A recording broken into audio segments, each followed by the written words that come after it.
নমস্কার।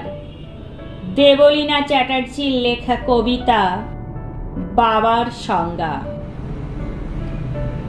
তোমার কাছে তোমার বাবা হয়তো রাজার রাজা, আমার বাবা খুব সাধারণ, রোজ খেটে খাওয়া প্রজা। তোমার জন্য তোমার বাবা চাঁদ পেরে দিতে পারে, আমার বাবা হত দরিদ্র, খালি হাতে ঘরে ফেরে। তোমাদের বাবা খুব ফিটফাট, পায়ে শুট, হাতে ঘড়ি, আমার বাবাটা ভীষণ অগোছালো, মুখ ভরা পাকা দাড়ি। তোমার হাতের নুন পোড়া ডালও বাবা খায় চেটে বাটি, আমি তো দারুণ রান্না করি, তবু বাবা বলে মোটামুটি। তোমাদের জন্মদিনে বাবা দামি উপহার দেয়, আমার বাবা এত আনমনা, দিনটাই ভুলে যায়। তোমার বাবা হাত ধরিয়ে রাস্তা করায় পার, আমার বাবা নিজেই পারে না, আমি হাত ধরি তার। তোমাদের বাবা তোমাদের হাতে খরচের টাকা দেয়, আমি টিউশন করে মাসোহারা পেলে বাবার ওষুধ কিনতে হয়। তোমার বাবা রাখতেই পারে তোমায় ভীষণ সুখে, আমার বাবাও চেষ্টা করে আগলে রাখতে বুকে। হতে পারে হতে পারে তুমি রাজকন্যা, আমি হয়তো বা দাসী, তবু দিন শেষে আমি আমার বাবাকে ততটাই ভালোবাসি। তোমরা বাবা শব্দের যে সংজ্ঞাটা দাও সারা ফেসবুক জুড়ে, ওই চিরাচরিত বাবার উপমা আমায় বড় বিরক্ত করে। আমার বাবা তোমাদের করা ব্যাখ্যার মতো নয়, তাই ওগুলো দেখলে নিজের উপরে বড় অভিমান হয়। তোমাদের বাবা নিজে না খেয়ে তোমাদের মুখে ধরে, এদিকে আমার জন্য তুলে রাখা লিচু বাবা খেয়ে নেয় চুরি করে।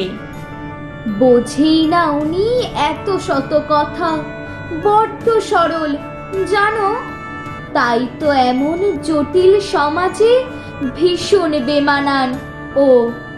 শাসন যদিও করে না তেমন, তবে খুদ খুব ধরে, অথচ বন্ধু মহলে আমার পিছনে আমারই তারিফ করে।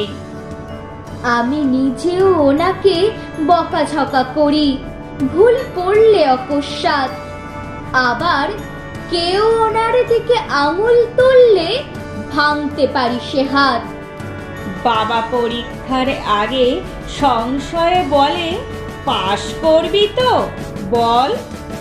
রেজাল্ট বেরোলে ভালো ফল হলে তার দু চোখেই জল।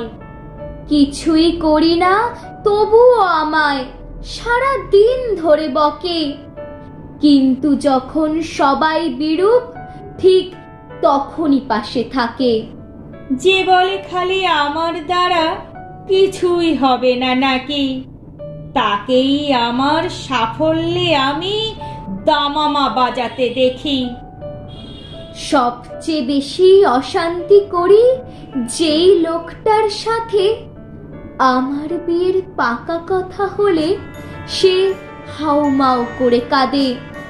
অথচ যখন জিজ্ঞেস করি পারবে থাকতে ছেড়ে, উত্তরে বলে বিদায় হতে আমি বাজবো হাত পা ঝেড়ে।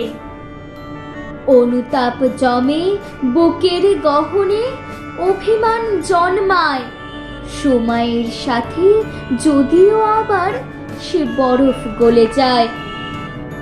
এই পৃথিবীতে সময়ের সাথে কত পরিচয় হয়, হিসেব করে দেখেছি কেউই বাবার মতো নয়। সম্পর্কের সমীকরণেরা রোজ বদলায় মান, তবু তবু প্রথম সারিতে বরাবর থাকে বাবা মায়েদের স্থান। ঝগড়া ঝামেলা অভিমান এসব এত কিছুর পরও আমায় একটা বিষয় ওনার প্রতি দুর্বল করে বড়।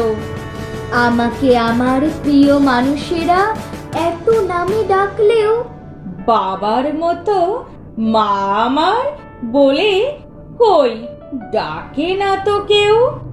বাবার মতো মা আমার বলে কই ডাকে না তো কেউ।